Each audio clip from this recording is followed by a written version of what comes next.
Hello friends, இன்றைக்கி ஒரு அட்டகாசமான ரெசிபி. பெரிய சைஸ் கத்திரிக்காவை இந்த மாதிரி 4 பக்கம் வெட்டிட்டு கொஞ்சமாக எண்ணெயை விட்டு நல்லா தேய்ச்சிக்கோங்க. அந்த கேப்லலாம் 5 பல் பூண்டு, 2 பச்சை மிளகாவை நல்லா சுருகி விட்டுடலாம். நல்லா நம்ம கேஸில் இந்த மாதிரி வாட்டி எடுத்தோம்னா நல்லா வெந்து வந்துடும். மேலே இருக்க தூள் தனியாக வந்துருச்சு பாருங்கள். அதே மாதிரி தக்காளி பின்பக்கம் 4 பக்கம் வெட்டிட்டு பச்சை மிளகாய் 2 போட்டுட்டு எண்ணெயை பூசிட்டு நல்லா இந்த மாதிரி சுட்டு எடுத்துக்கலாம். எல்லாமே நல்லா வெந்து வந்துருச்சு. இப்போ உள்ளே இருக்கிறது எல்லாமே எடுத்துகிட்டு அழகாக நம்ம இந்த மாதிரி தோலை நீக்கிடலாம்.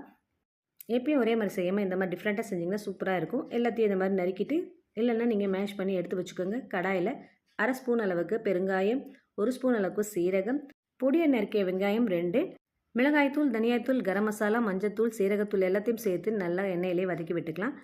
மசாலா வாசனை போகிற பிறகு நம்ம மேஷ் பண்ணி வச்சுருக்க கத்திரிக்காய் உப்பு சேர்த்து நல்லா கலந்து விட்டுட்டு மூடி போட்டு ஒரு 3 நிமிஷம் அப்படியே விட்டுருவோம். நல்லா எண்ணெய் பிரிஞ்சு மேலே வர ஆரம்பிச்சிருச்சு. இந்த ஸ்டேஜில் நம்ம ஸ்டவ் ஆஃப் பண்ணிவிட்டு ஒரு கைப்பிடி அளவு கொத்தமல்லியை தூவிக்கங்க. நம்மளோட சுட்ட கத்திரிக்காய் வாசனை பயங்கரமாக இருக்குங்க. சப்பாத்தி, நான், சாதம் எது கூட வேணாலும் சாப்பிட்லாம்.